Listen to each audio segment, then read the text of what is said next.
Hallo liebe Aquarellfreunde und herzlich willkommen zu einem neuen Film hier in der Aquarellwerkstatt. Ich war den Sommer über wie immer in Schweden und habe euch von meiner Lieblingsbadestelle im Scherengarten dieses Motiv mitgebracht.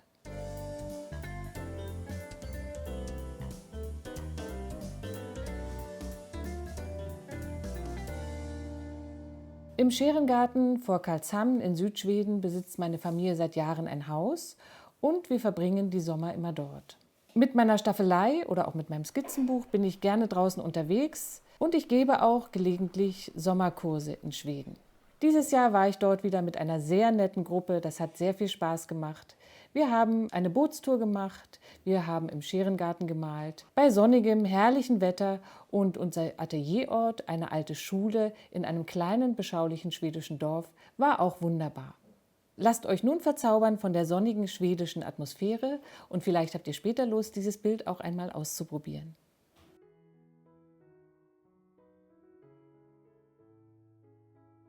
Hier seht ihr nun noch einmal ein Foto aus Schweden, nachdem ich heute hier im Atelier arbeiten werde. Dieses Foto und auch die fertige Skizze bekommen alle UnterstützerInnen der Aquarellwerkstatt wieder per Mail zugeschickt. In meiner Skizze beginne ich etwas unterhalb der Mitte mit der Horizontlinie und zeichne zunächst die große Form der Scherenfelsen ein.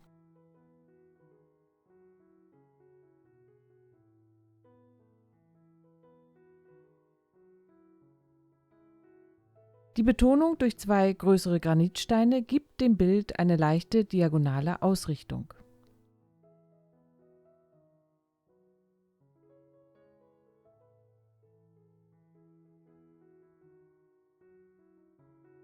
Die kleinen Scherenfelsen im Hintergrund nehmen das steinige Thema noch einmal auf. Die Bäume auf der linken Seite des Bildes werde ich später sehr dunkel malen. Und als Gegengewicht zu dieser dunklen Masse setze ich rechts unten auf den Steg eine später farbig ausgearbeitete Figurengruppe.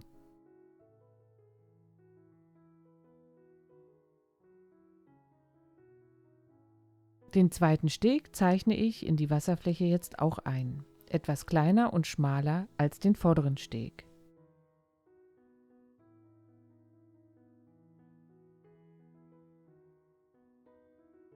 Die Figuren sind mir hier leider etwas zu weit rechts an den Rand gerutscht. Also radiere ich sie noch einmal weg und zeichne sie neu.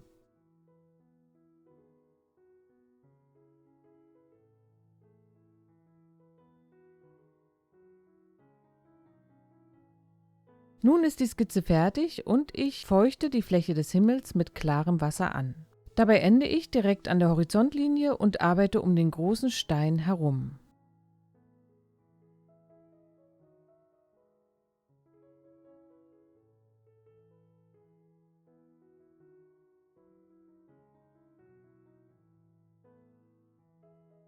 Es gibt ja unzählige Arten, einen Himmel zu malen.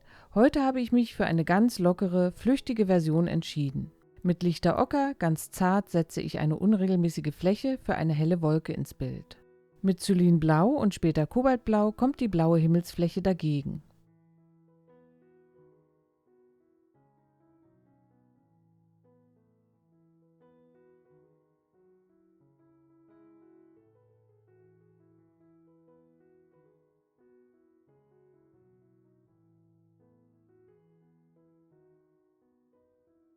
Am Horizont gebe ich in das Blau auch noch etwas Alizarin-Karmesin mit hinein.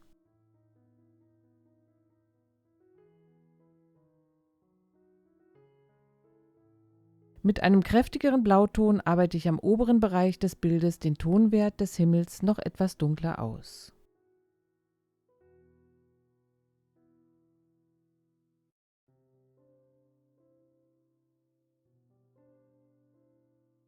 Mit einer Mischung aus lichtem Ocker, Sienna gebrannt und später auch Lavendelblau male ich jetzt in den noch feuchten unteren Rand des Himmels die entfernte Felsenformation.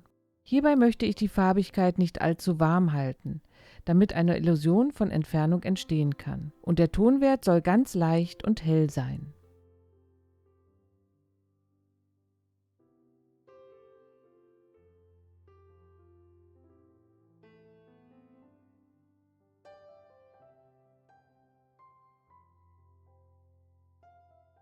Mit klarem Wasser und anschließenden Pinselstrichen in Zylinblau, Kobaltblau, und blau gemischt mit Alizarin Karmesin geht es nun weiter mit der Wasserfläche. Über den vorderen Stein und über die Figuren male ich dabei hinweg.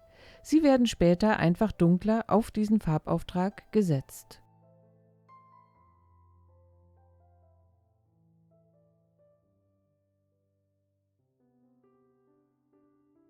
Wieder mit wärmeren Farben werden nun die Steine gemalt. Eine nicht zu sehr auf der Palette ausgemischte Variation von Kobaltblau, Xylinblau, Sienna gebrannt, lichter Ocker und Alizarin Karmesin gibt die verschiedenen Farbtöne innerhalb der Steine jetzt gut wieder.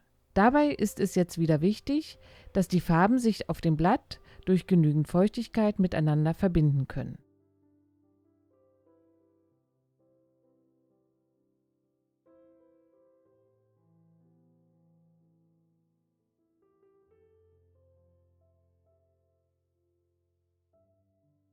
Nach vorne hin schließe ich mit einigen Strichen Grün und dunkler am vorderen Bildrand mit Perilane Green und dem Kobaltblau noch einmal ab.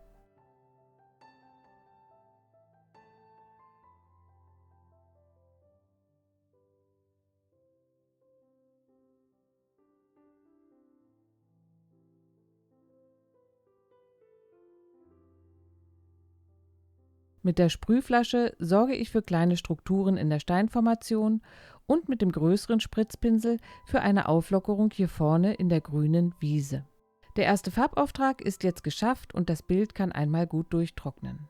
Mit verschiedenen Mischungen aus Neutraltinte, Lavender, Kobalttürkis Light und auch etwas Perilane Green male ich die entfernte Waldkette am Ufer.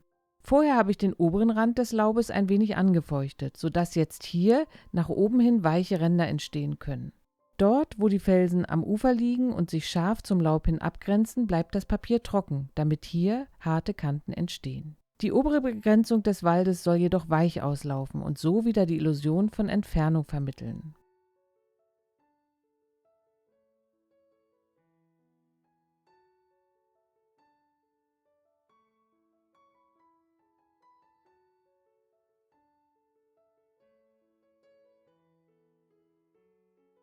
Mit Sienna gebrannt und Kobaltblau setze ich eine Uferkante unter die Felsen und löse sie mit Wasser an der oberen Seite ein wenig an. Ich denke, mehr Abgrenzung zur Wasserfläche ist gar nicht nötig.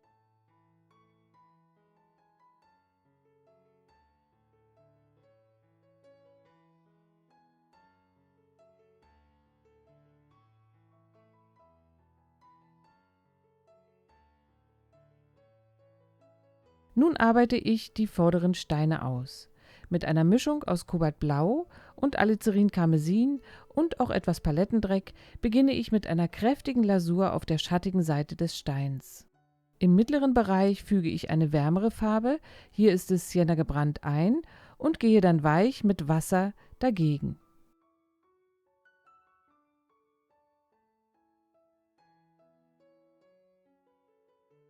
Durch die dunkle Untermalung entsteht der vordere kleine Stein quasi von selbst. Auch ihn modelliere ich jetzt mit einer schattigen und einer helleren Seite.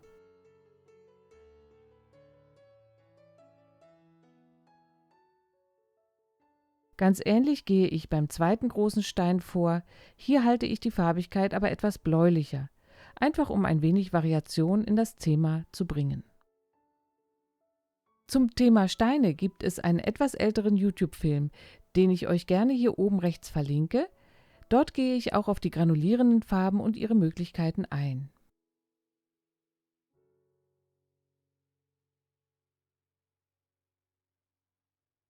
Hier links habe ich noch zwei Steine, die später im Schatten liegen sollen. Farblich halte ich sie etwas schlichter und male die schattigen Seiten mit einem Violettton aus Kobaltblau, Sienna gebrannt und Alizarin Karmesin.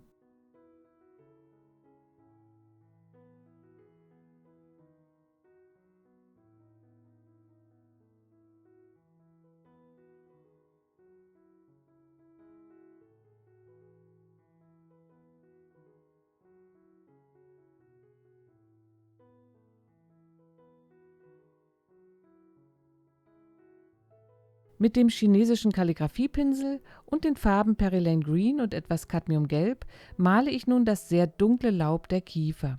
Durch seine strubbelige Struktur gibt dieser Pinsel die Form der Kiefernnadel sehr schön wieder. Ich achte darauf, dass gelegentlich zwischen den Strichen etwas Himmel stehen bleibt.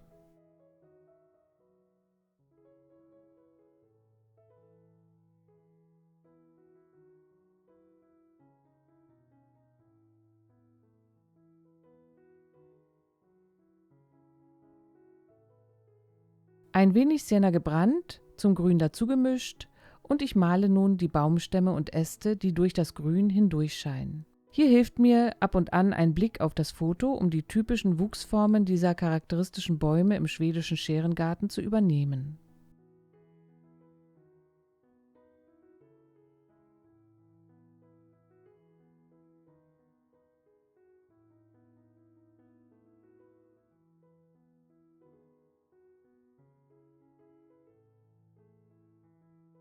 Aus Ultramarinblau, Alizarin Karmesin und ein wenig Sienna gebrannt mische ich mir nun einen bläulichen Violettton und male großzügig die dunklen Schatten auf der linken Seite.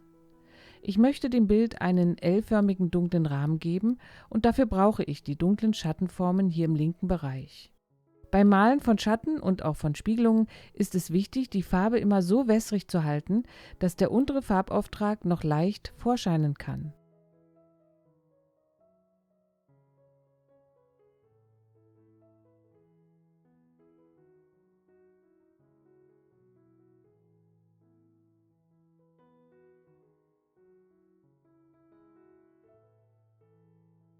Auch die Steine bekommen noch einmal einen dunklen Schatten auf der linken Seite, den ich wiederum partiell mit Wasser etwas anlösen kann.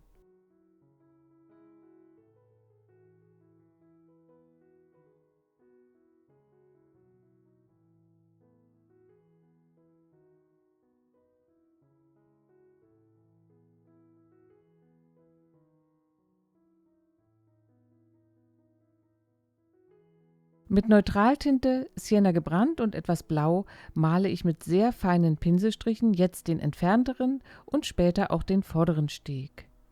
Diese feinen, dunklen Formen beleben die rechte Fläche und schaffen ein Gegengewicht zur großen Masse des Baumes.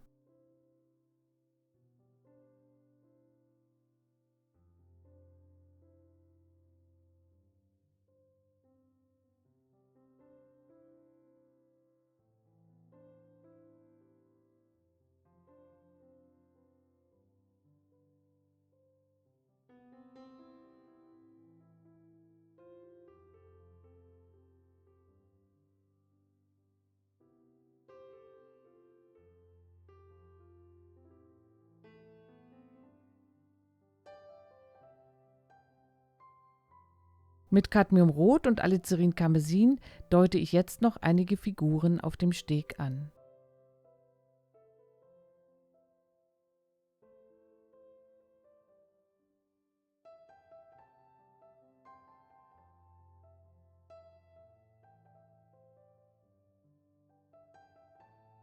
Bevor ich Badeanzug und Hose male, setze ich zunächst mit Neutraltinte und Kobaltürkis Light ganz wässrig die Spiegelung. Auch hier gilt wieder, mit genug Wasser zu malen, um die Farbe sehr transparent und nicht so massiv aufzubringen.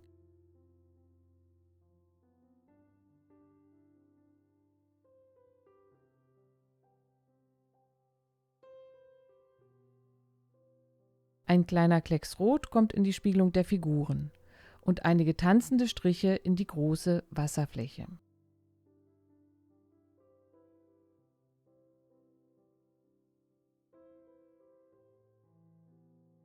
Ein paar dunkle Akzente brauche ich auf der linken Seite noch.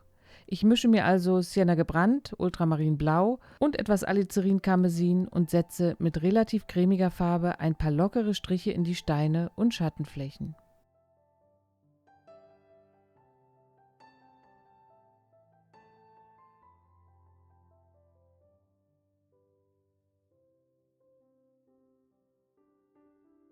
Die Figuren sind nun getrocknet und ich kann wieder mit feinster Pinselspitze einige Details noch einfügen.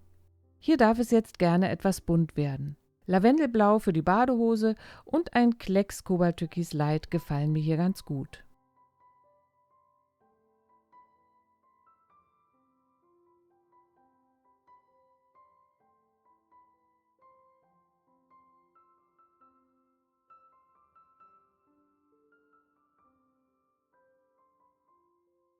Ein paar Möwen an dieser Badestelle am Meer beleben jetzt noch die große Himmelsform. Und mit Titanweiß betone ich noch einige Lichtkanten auf den Steinen, auf den Personen und überall dort, wo es mir im Bild noch nötig erscheint.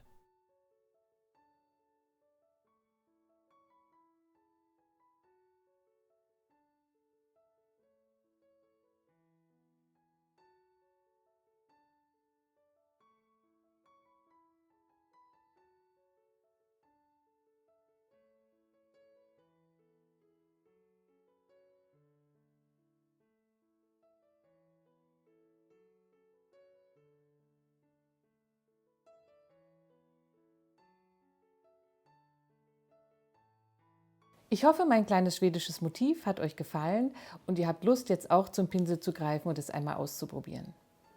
Wir freuen uns wie immer über einen Like oder einen Kommentar. Auch über eine monatliche finanzielle Unterstützung hier für unsere Arbeit auf YouTube freuen wir uns sehr. Ihr findet den Link zur Unterstützerseite Steady Deine Unterstützung direkt unter dem Video und könnt euch dort in aller Ruhe einmal anschauen, wie so eine monatliche Unterstützung aussehen könnte und welche Bonuspakete es gibt. Ihr könnt aber einfach auch wie immer kostenlos hier bei den YouTube-Filmen zuschauen und ich freue mich, wenn sie euch inspirieren oder euch auch in eurer Aquarelltechnik ein wenig weiterbringen. In 14 Tagen gibt es hier den neuen Film mit einem sehr spannenden Thema, wie ich finde. Es wird darin gehen um 3 Tipps, wie man seine Aquarelle noch lockerer hinbekommt. Nun sage ich aber erstmal Tschüss, bis zum nächsten Mal.